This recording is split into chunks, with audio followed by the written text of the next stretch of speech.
I was almost aborted.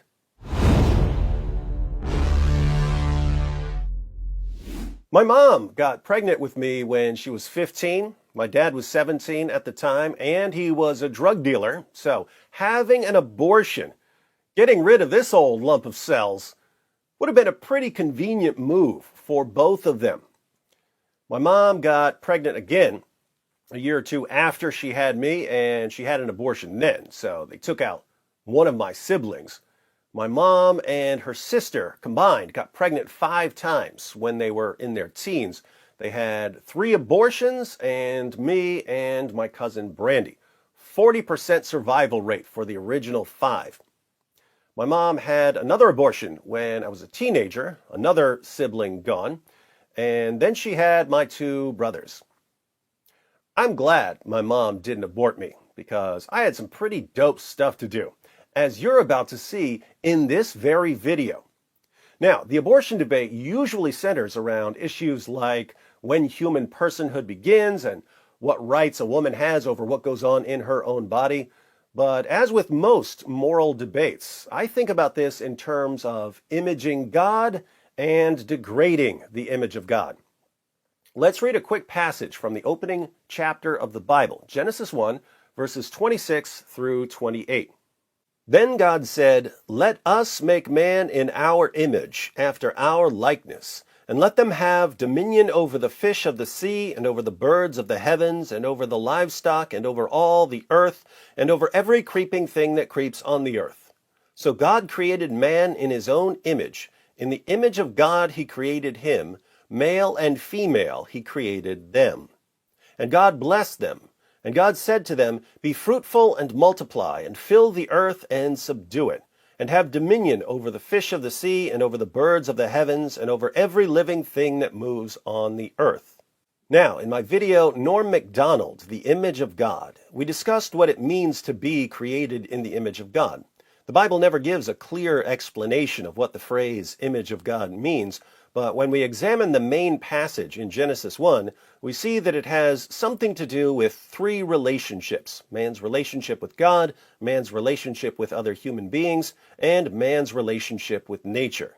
Human beings, both male and female, can image God in these relationships. In another video, Mark Zuckerberg, The Image of God, we saw another important component of the doctrine drawn from the larger context of Genesis 1. The passage about man being created in God's image is immediately preceded by God creating the universe. God creates, God creates, God creates, God creates, God creates, God creates, and then God creates man in his image after his likeness. One possible implication of the passage in context is that man is supposed to image God in creating, like when we make epic videos. But now we're going to look at another way human beings image God, namely in producing children. In Genesis chapter 5 we read, "This is the book of the generations of Adam. When God created man, he made him in the likeness of God. Male and female he created them, and he blessed them and named them man when they were created. When Adam had lived 130 years, he fathered a son in his own likeness after his image, and named him Seth." God created man in his likeness. Then Adam fathered a son in his own likeness after his image. I've seen a lot of people claim that when the Bible says Adam fathered a son in his own likeness, it means that Adam's offspring were no longer the image of God because of sin and the fall. So Adam and Eve were created in the image of God, but they sinned, so their children were no longer the image of God. But we can't agree with an interpretation that contradicts what other passages about the image of God say, and Genesis 9:6 and James 3:9 say that people long after sin and the fall are still created in the image and likeness of God. At most, you could say that since Adam fathers a son in his own likeness, he fathers a son who no longer images God properly, even though he's still the image of God. You could also say that since Adam's descendants are the image of God and the image of Adam, we're constantly confronted with a choice. The choice of whether to image God in our relationships with others or to image Adam in those relationships. When we image God, we somehow reflect the eternal nature of God. When we image Adam, we reflect a kind of selfishness that seeks to replace God with something else. But let's think about how human beings image God in producing children. In Genesis 1:26, God says, "Let us make man in our image after our likeness." Let us make man in our image after our likeness. When you first read this, you might think that God is talking to the angels or something, but man isn't created in the image of angels. This is the triune God. Man is created in the image of the triune God. Based on this verse, some have claimed that God is telling us that each human being is a kind of trinity composed of body, soul, and spirit. But there's nothing in this passage about body, soul, and spirit. There is, however, a unity and a diversity in this passage that has to do with human beings. Where's the unity? God creates man. Where's the diversity? Male and female. Watch what happens when we go back to Genesis 5. A son is generated within Eve's body. Eve, with some help from Adam, generates a son. Remember, Eve is the image and likeness of God. Eve, who is the image of God, generates a son, who is the image of God, and thus Eve and her son image the eternal generation of God the Son within the nature of the Trinity. Keep in mind, a human being generating another human being is very, very different from eternal generation. All of the ways we image God are finite, temporal reflections of the infinite, eternal God. But Eve generating a son does image the eternal generation of the divine Son. Look more closely at this passage, and you'll see something else. Male and female were both named man. The Hebrew word for man here is Adam. So, Adam is a generic name for humanity, similar to our word mankind. In fact, many translations translate man here as mankind. But there's also a specific person who's named Adam. The word Adam can refer to humanity in general, but it can also refer to a specific man.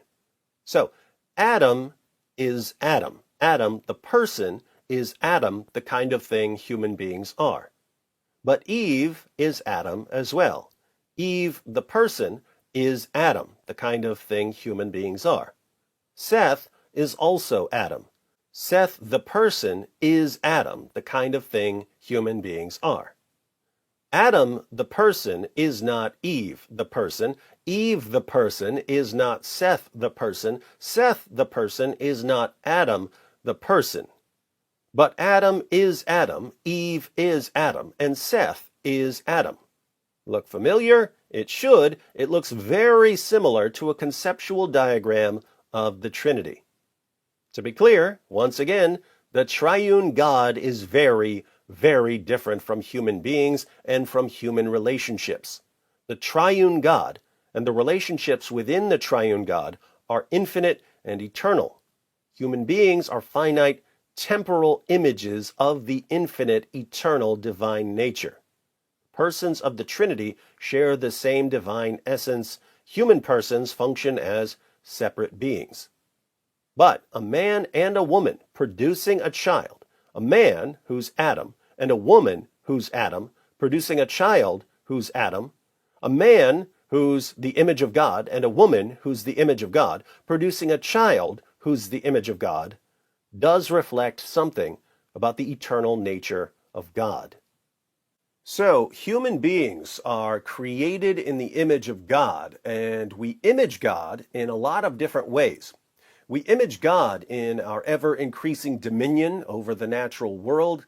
We image God in our relationships with other people. We image God in our love for the persons of the Trinity. We image God when we create things. We also image God when we produce children.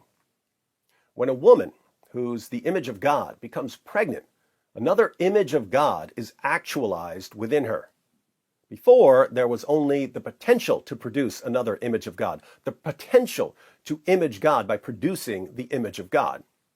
But at conception, the image of God is actualized, meaning that unless something stops it, the offspring generated within her will continue to develop the capacities to image God. In generating an offspring, the woman images God by producing someone who is the image of God. In generating an offspring, the woman and her child image the eternal generation of the Son. In sharing the same human nature with the man and their offspring while remaining distinct persons, the woman and the man and their offspring image the triune nature of their Creator, in whose image they were created. But the man and the woman also image our original parents. And so when the woman becomes pregnant, when the image of God is actualized within her, either the woman alone or the man and the woman together have a choice. The choice to either reflect the eternal divine nature or